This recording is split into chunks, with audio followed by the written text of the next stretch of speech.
Hey, it's Jared. In this video, we're going to take a look at an AI tool called Fixer.ai. Now, I get a lot of ads for different AI tools. I definitely enjoy using AI tools. I've implemented many into my life, but none have been able to solve a common problem that I have with email, and that is responding to lots of emails throughout the day. Fyxer AI connects to your email account, and it creates auto replies, or essentially it generates auto replies that then go into your drafts folder so that you can look at them, make edits, and then click send and save a ton of time. Now, I am skeptical when it comes to tools like this because you give it full access to your email, and that is a privacy thing. And you've got an AI tool that's going to be reading your email and providing filtering and providing sorting, and then also providing responses that you could potentially send. But I want to be able to respond to as many people as I can, and I only have a limited amount of time. So I've traded off maybe a little bit of those concerns to give Fyxer a try, and I wanted to share my experiences in using the tool with you and maybe give you some thoughts on whether or not it would be valuable for you to try, or maybe it's not. I don't know, but you're going to see my experiences, and I'm going to share some of the wins that I've had using this tool. You can check out the link in the description below to get a 7-day free trial to Fyxer. That's what I did initially, and I found it to be valuable, and I'll probably continue to use it. So let's take a look at their website. First of all, their website is just awesome. I can click in here and flick email icons around, and I don't know, to me that's just like super fun. But once you log in and get set up, you're going to connect this essentially to your email account. I have a Gmail account, and so I connected it to that.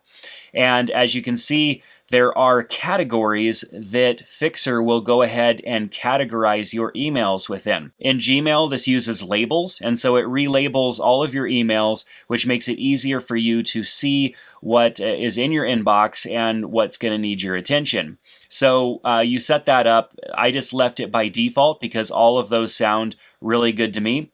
And then I can add alternate emails. I can enable draft replies, and this is where the power of Fyxer AI comes into play, because this allows it to draft up replies that then you can go and edit and then send off. And so that's, I think, the true power. There's the organization of your emails, and it automates that, and then there's the draft replies that it goes and generates.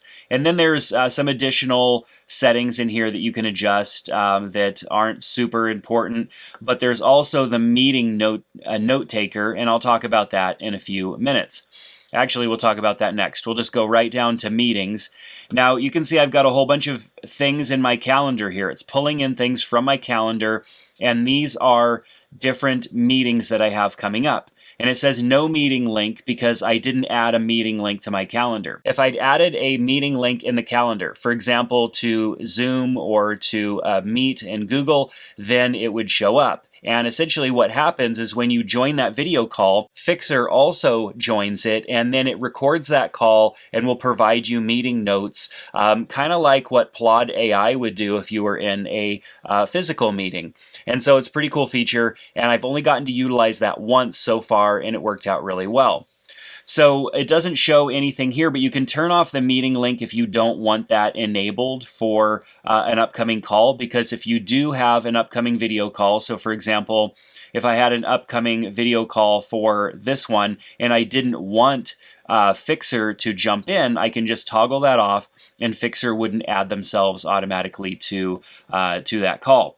So let's jump over to my Gmail account. We're looking at Gmail, and you can see all of these pretty labels here that make it very easy for me to see what I have going on in my inbox. And then over here on the left-hand side, I've got all of those labels as well, and it shows which labels have emails in them and how many emails. And so if I want to go and focus on all of the notifications that I've received, I can do that. If I want to focus on all of the action stuff, I can focus on that. Or I could just go back to my inbox and clean all that stuff up.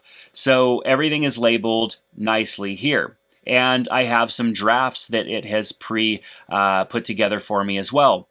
Where this really took off for me, the first one that I got, where I thought this is amazing and perhaps extremely useful, was with this question. Somebody had watched a YouTube video of mine, and they watched a video about building an external SSD storage drive, and they had questions. And to be honest, they asked a question that I'd probably have to research. Like, I know what trim is, and I know what that is in regards to storage in general, but I would have to go and format my response, and it would take a little bit of research. But instead, it gave me a detailed response here with 4 steps that they can look at to fix their potential problem. And all I need to do is just maybe make any little changes here and hit send if I want. I think these asterisks are supposed to be like markdown, so that should format this in bold, but instead it didn't. It just put asterisks for markdown, and so I could just delete those asterisks really quick and make these 4 things bold if I wanted to, and then send this off because this information checks out. I'm hoping that it's what fixes the problem for this person. It might, but it's pretty cool that it drafted that up for me on its own. Now, I also got a Google Drive link to something from a meeting in person earlier, and it automatically drafted up a response. I appreciate the course manual. I'll check it out and let you know if I have any trouble downloading it. Amazing that it just automatically drafts these up, and then all I have to do is hit send. So if I have a lot of emails coming in that require responses, over time, Fixer's going to get better and better at drafting up responses for me, and it's going to put them in the drafts. And then when I come to check my mail, of course, I have a bunch of email. Some things it's not going to reply to, like if I get an email marketing, marketing a product or whatever, it's probably not going to draft up a response. It's just going to file that away under notifications. But when it identifies that an email is to respond, which is the number 1 filter or label that it's set up, then it's going to draft a reply and put it in drafts for me to check out. And like I said, over time, this is just going to compound on time saving because it gets me to the first step of replying. And sometimes it gives me 2 different options as well. Let's take a look at another example. In this email, I had a company reach out to me that wants to collaborate with me on a video, and this is for my camera channel.